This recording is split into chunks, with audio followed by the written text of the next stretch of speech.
Baina, bueno, gutxi gora bera ja jakin danundik datozen, jakin dezagun zer ekarri diguten. Eta hasteko Arturo Soaziko zea, ezta? Izenburua ekonomiaren berreraikitza ekologikoa, idiota baten gogoetak. Berak dio, Zure txanda. Bueno, eskerrik asko lehenik konbidatzeagatik. Egia esan, konbidera egin zidatenen beldur pixka bat eman zian, ze ekonomiaz oso idiota sentitzen naiz. Bueno, egia esan, beti sentitu izan du naiz, motza, ergela, holako gauzak ikusten ditu danean, barne produktu gordina, Bez, Nikkei, Ibex, eta beti pentsatu izan dut, motza naiz, ez dut ulertzen. Baina halako baten badakizute hartaburuek zer egiten dugun, Euskal Zendearen hiztegia hartu, eta ikusi nun idiota hitza, omen da, kontzeptu mediko bat omen da, idiozia joa, adimen urritasun larria, eta horren ingurutik tiraka ikusi nun, idiota, persona que no comprende lo que se explica o sucede a su alrededor, aunque sea evidente, eta esan niri hori gertatzen zait. Evidente izan behar du, ze ekonomilari guztiek kontzeptuiek barra erabiltzen dituzte, eta nik ez ditut ulertzen. Orduan, jala zeinago, gabezi mediku badaukat, eta ezin du baten ikuspuntutik esplikatuko dizuet, nik ze gauza ez ditudan ulertzen, gero saiatuko naiz esplikatzen oso labur ulertzen ditudan gutxi batzuk, eta hortik ondorio batzuk ateratzen. Orduan, ulertzen ez ditudanen artean dago, lehenik eta behin, gizartearen martxan neurtzeko barne produktu gordinaren azkundea erabiltzea. Ez barne produktu gordina, baizik eta bere azkundea. Eta esaten dugu, euneko bateko azkundea, kaskar. Euneko bi, balekoa, bost aurten, datorren urten postera iristen garen, eta 10koa balitz Txinan bezala hori bai. Eta nire naizta zintzilari izan, batzutan kosta egiten zaitzen bakiena eta ulertzea, eta orduan egin dudana da Excel bat hartu, sartu euneko bateko azkundea, eta ikusi epe ertain baten, mende baten horrek nora garamatzan. Mende baten euneko bateko azkundea jartzen baldin badugu ekonomia ia irukoiztu egiten da. Euneko bikoarekin 7 aldiz areagotzen da. Eta euneko bostekoarekin 125 aldiz areagotzen da. Eta ekonomia baliz bakarrik bileten trukaketa, honek ez luke arazo hondirik sortuko, agian eukaliptu gehiago landatu berko genituzke, paper gehiago egiteko, biletetan, baina kontua da, ekonomia lotuta dagoela, orain arte behintzat, guztiz lotuta, baliagaien industriaketarekin, lotuta populazioaren bilakararekin, lotuta hondakinekin eta bar. Hemen daukazute adibidez, barne produktu gordina eta CO2 igorpenak, azkeneko hamarkadatan nola joan diren. Orduan ez dut ulertzen, horren azkundea izatea gizartearen martxa onaren sinale. Badira alternatibak, ekonomilari diote, barne produktu garbi ekologikoa eta bestelako batzuk, baina gero mirenek esplikatuko izkigu.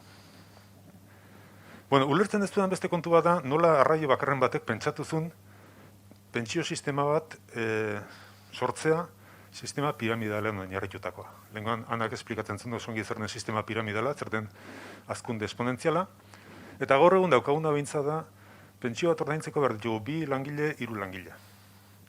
Noski, gure gizartean nahi dugu langile horiek ez hiltzea, bizirik mantentzea, jubilatzen dien arte, 3 jubilatzen direnean behar ditugu 9, haien pentsioak ordaintzeko, 9 jubilatzen direnean 27.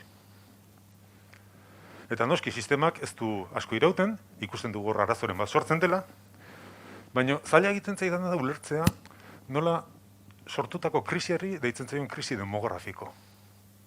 Krisi badaukagu, bai, pensioen krisia, baina demografikoa da.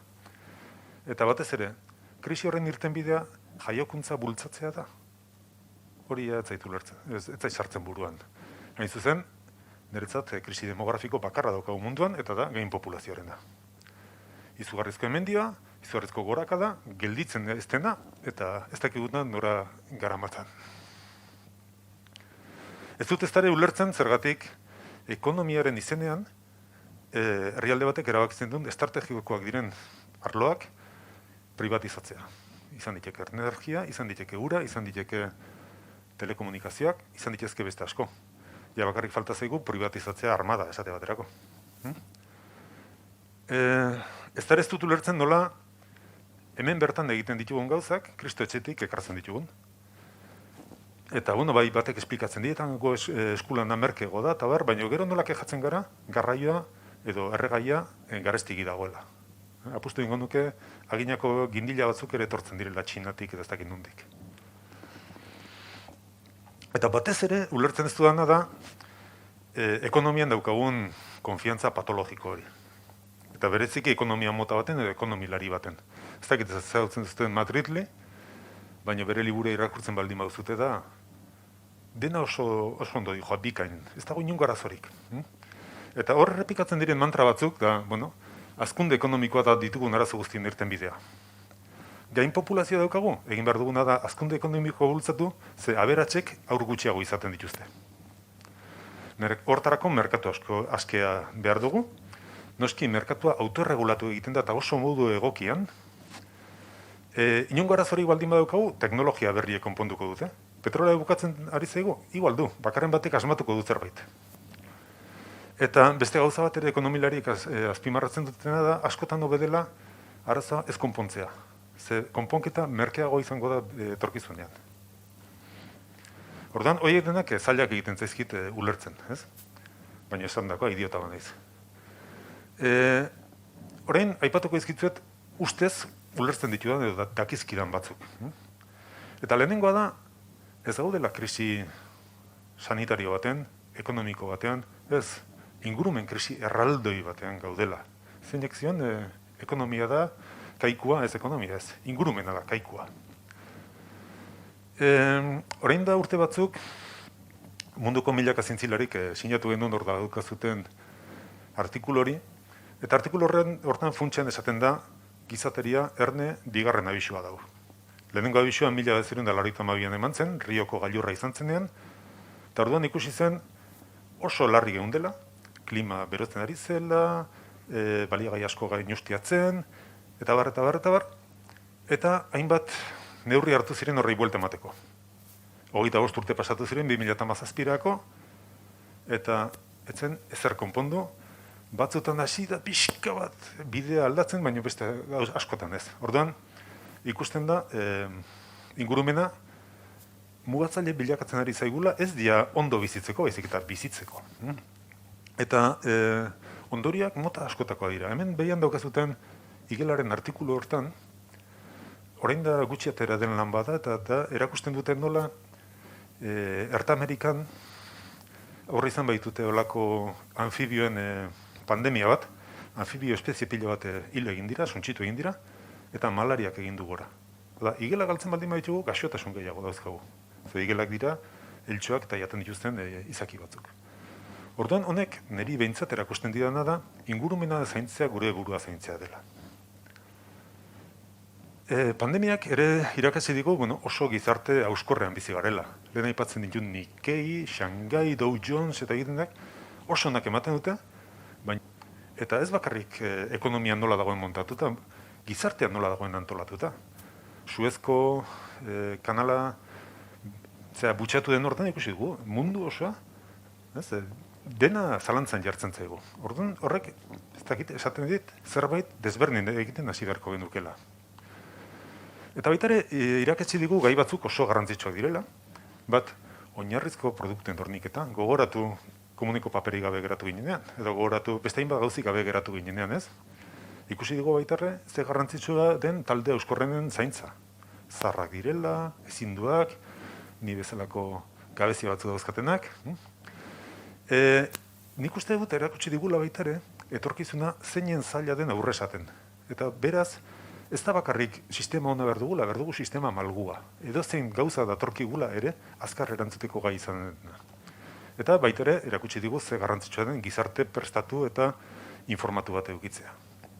Eta beste gauza bat, nik imaginatzen ez dena hasi zenean, da nola gizartea prest dagoen onartzeko izugarrizko aldaketak.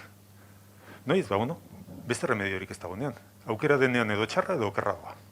Eta hemen gaudenak musikoarekin, eta hemen gaudenak neurri pila bat hartzen, orain da urte eta 2 hilabete imagina ezinak zirenak.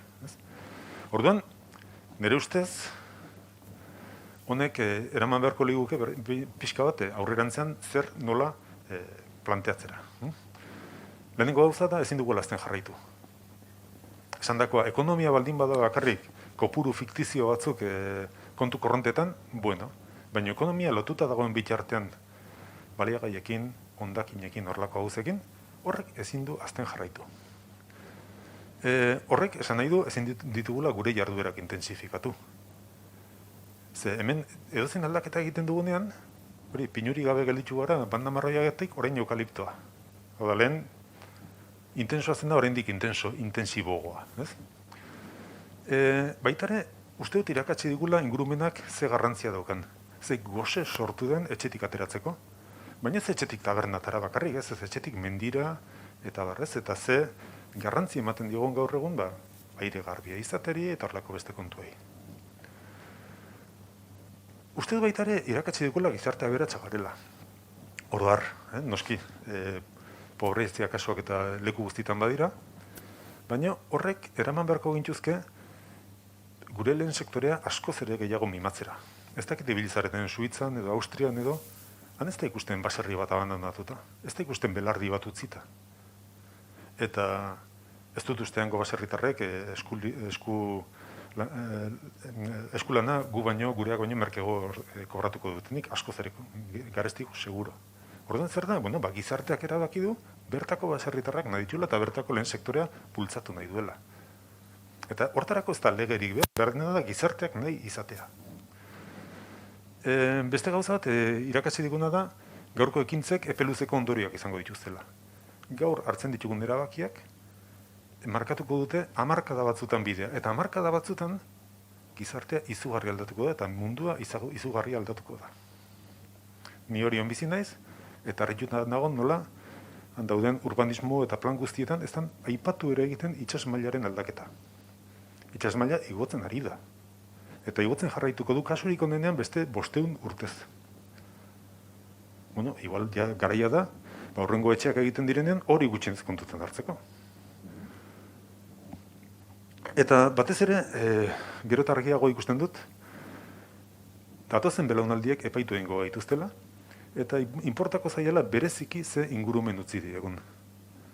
Egin dugun artea eta ondo egongo da. Guk lortu dugun aberastasuna, ondo, baina xautuko da segurazki haiek iristerako, eta bereziki begiratuko dute ze klima utzi diegun, eta ze ingurumen utzi diegun. Eta gure aurrekoek agian bazeukaten aitzakia, etzekiten klima aldatzen ari zerinik guk badakigu.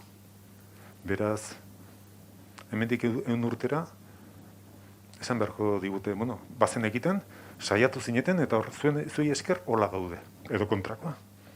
Bazen egiten, ez zen duten deus egin, eta horregatik horrela gaude. Mila esker.